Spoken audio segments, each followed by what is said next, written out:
तो इस तरह का क्वेश्चन सीबीएसई क्लास 10th के बोर्ड के एग्जाम में बहुत आते हैं ऐसे क्वेश्चन। ये क्वेश्चन बड़ा ट्विस्टेड क्वेश्चन है तो ये सिमिलरिटी का क्वेश्चन, मगर इस क्वेश्चन में एक बहुत ही बड़ा ट्विस्ट है। तो देखो, पहली बात, जब भी आप बोर्ड का एग्जाम अटेम्प्ट करने जाओगे तो जैसे हम आपको टिप्स दे रहे हैं कि बोर्ड के एग्जाम में किस तरीके से आप अच्छा स्कोर कर सकते हो, तो पहली बात, क्वेश्चन को देख के क्वेश्चन को हमें जज नहीं करना। जैसे हमारे सामने कोई सुंदर इंसान खड़ा है तो हम उसको देख के जज नहीं कर सकते कि उसका नेचर कैसा होगा, नहीं कर सकते ना, जब तक हम बात नहीं करेंगे। तो उसी तरीके से क्वेश्चन को देख के आपको क्वेश्चन को जज नहीं करना कि क्वेश्चन इजी है या डिफिकल्ट है, बोर्ड का पेपर मुश्किल था, ऐसे नहीं बोलना। आपको अपना पेपर अटेम्प्ट करना शुरू करना है, सेक्शन वाइज अटेम्प्ट करना है। आपको सेक्शन ए कर लिया, सेक्शन बी कर लिया, सी कर लिया, डी कर लिया, या उल्टा 60, कई बच्चों को आदत होती है उल्टा करने की। अब तो और अच्छा हो गया कि एमसीक्यूज भी आएंगे।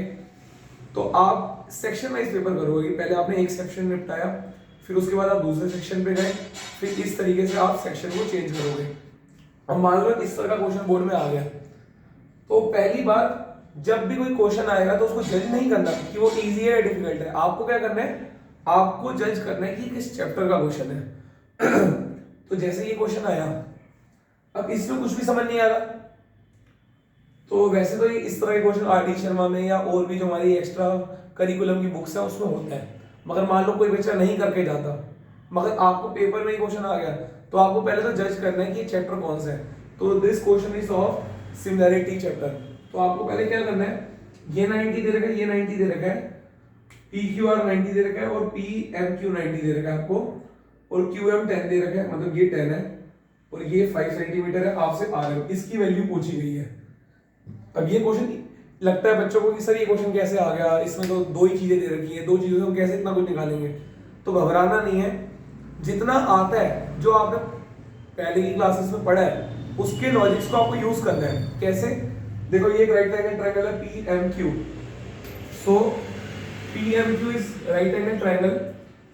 तो अब ध्यान से देखो, अगर ये 90 डिग्री है तो ये हमारा परपेंडिकुलर हो गया, ये हमारा बेस हो गया, ये हमारा बेस हो गया और ये हमारा परपेंडिकुलर हो गया। मतलब अगर मैं थोड़ा सा इसको सेपरेटली ड्रॉ करूं तो कई बच्चों का आसान रहेगा, क्यू एम पी। तो हमारा ये जो है परपेंडिकुलर 10 हो गया और हमारा बेस हो गया 5 सेंटीमीटर। तो पाइथागोरस थ्योरम हम इस ट्रायंगल में लगा सकते हैं, p का स्क्वायर प्लस b का स्क्वायर इक्वल टू h का स्क्वायर। सो 100 डायरेक्ट लिखेंगे 25 अंडर रूट हाइपोटेन्यूज, मतलब 125 का under root which is 15 centimetre. तो ये 15 हो गया, यहां तक क्लियर है।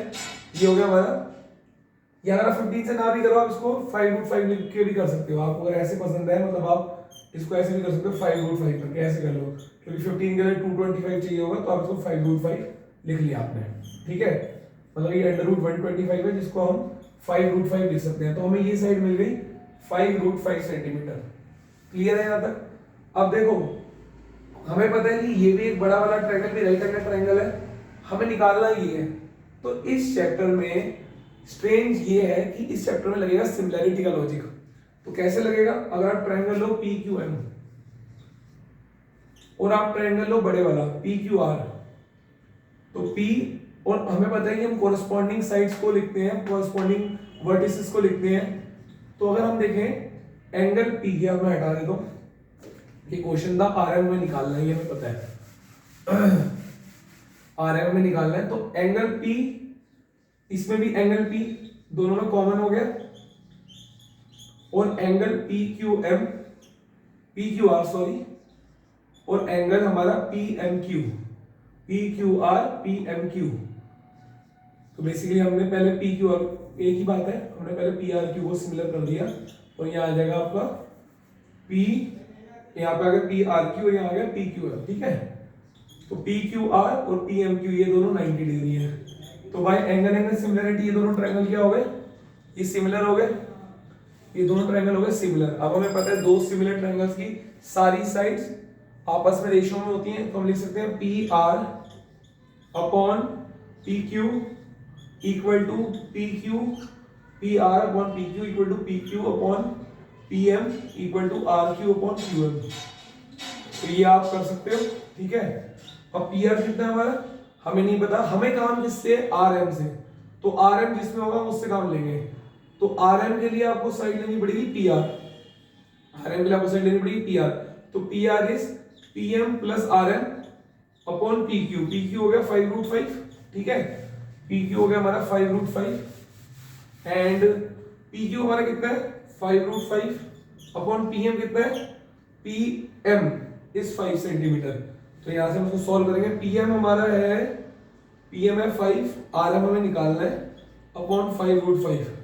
तो इसको हम सॉल्व करेंगे तो हमारा आंसर आराम से आ जाएगा, पर इसको आपको सॉल्व करना है, इसको आप उधर ले जाओगे तो 5 plus R M equal to 5 into 5 which is 25, तो आर एम आ जाएगा 25 माइनस 5 विच इज 20 सेंटीमीटर। तो ये हमें मिल जाएगी 20 सेंटीमीटर, आंसर आ गया। तो जब भी आपको सीबीएसई बोर्ड का पेपर देना है, चाहे आप क्लास 10th में हो, क्लास 12th में हो, तो आपको क्वेश्चन को देख के जज नहीं करना कि वो आसान है या मुश्किल है। आपको क्वेश्चन को स्टार्ट करना है, और क्वेश्चन को स्टार्ट करने के बाद प्रीवियस लॉजिक्स जो मतलब जैसे इसमें पाइथागोरस थ्योरम भी लग रही है, इसमें सिमिलैरिटी का कंसेप्ट भी लग रहा है, तो चैप्टर को जज करके कि किस चैप्टर का क्वेश्चन है उसको जज करके आपको क्वेश्चन को अटेम्प्ट करना है, ठीक है। Thank you.